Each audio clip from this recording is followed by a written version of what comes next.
Assalamualaikum dan salam Sarawakku sayang. Buletin UKAS edisi tengah hari 18 November 2020 bersama saya Fidai Hanan Sahni.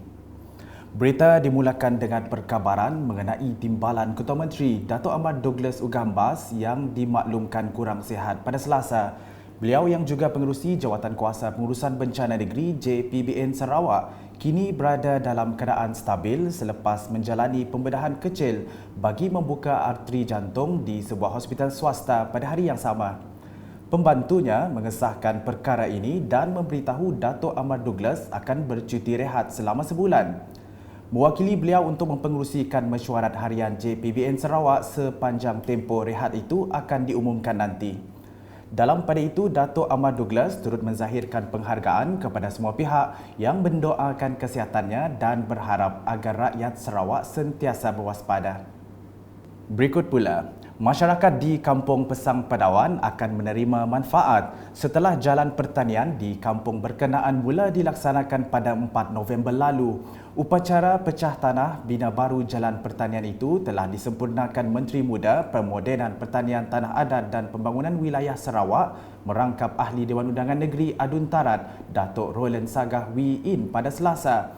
Projek yang melibatkan jalan sepanjang 1 km itu dibina dengan kos sebanyak RM183,150 dan dijangka siap menjelang 28 Disember depan. Jalan pertanian tersebut juga turut memberi manfaat kepada 35 orang peserta untuk projek tanaman durian di Kampung Pesang. Berita seterusnya. Jabatan Bomba dan Penyelamat Malaysia JPBM Sarawak mengucapkan terima kasih kepada Kerajaan Negeri JPBNS dan Jabatan Kebajikan Masyarakat JKM Sarawak dalam membantu penugasan semasa bencana. Pengarahnya Khairuddin Rahman berkata, dengan adanya penyelarasan tugasan antara agensi penyelamat, ia telah dapat membantu penugasan JPPM dengan lebih mudah, berkesan dan sistematik dalam kerja-kerja memindah mangsa. Sebab sebelum ini kebanyakan tugasan ini kita terpaksa menggunakan aset kita selain daripada membantu menyediakan tempat perpindahan memindah mangsa lah. Tapi dengan adanya pendekatan yang baru di mana pusat-pusat ini sediakan makanan dah tersedia dalam tempoh untuk 2 minggu pertama bencana ni, kita dapati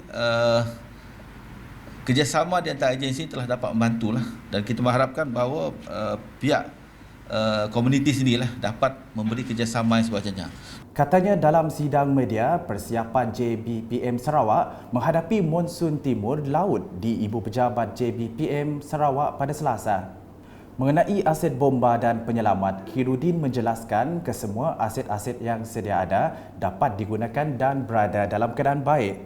Kita telah bersiap sedia dengan peralatan kita, lori 3 tan dan 5 tan sebanyak 16 unit untuk diletakkan di semua forward operating base, dan di negeri Sarawak ini ada 3 tempat di Kuching, Sibu dan Miri, our forward operating base, di mana aset-aset kita akan ditempatkan di kawasan-kawasan ini untuk kita gerak atur dalam kerja-kerja penyelamatan.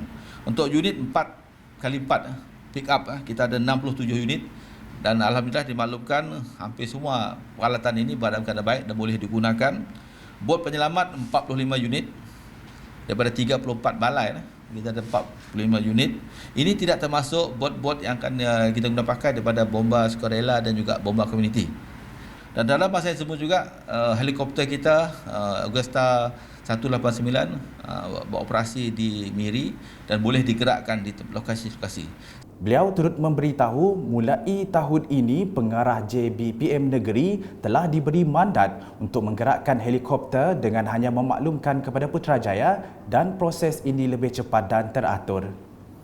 Selanjutnya, Majlis Agama Islam Sarawak MAIS dalam kenyataannya pada Rabu memaklumkan mengenai kelonggaran penetapan had bilangan jemaah bagi solat Jumaat, solat 5 waktu dan pengimarahan masjid dan surau di daerah Kuching semasa dalam Perintah Kawalan Pergerakan Bersyarat PKPB. Kelonggaran tersebut adalah seperti yang tertera. Ujar MAIS lagi, arahan ini berkuat kuasa mulai 19 November 2020 sehingga PKPB ditamatkan. Laporan notis tangkapan, kompaun, amaran sitaan pihak PDRM berdasarkan kenyataan media, Jawatankuasa Pengurusan Bencana Negeri JPBN Sarawak di Kuching pada Selasa. Seorang perempuan warga negara Indonesia telah ditangkap di sebuah restoran kerana melanggar SOP penjarakan fizikal apabila sedang duduk makan semeja bersama 5 warga tempatan. Selain itu, sebanyak 37 notis kompaun telah dikeluarkan termasuk 53 notis amaran lisan bertulis di bawah seliaan Dewan Bandaraya Kuching Utara DBKU. Hal yang demikian jelas menunjukkan pihak berkuasa sentiasa memantau pergerakan orang ramai khususnya di kawasan zon merah dan memastikan setiap premis-premis jualan melaksanakan SOP yang ditetapkan.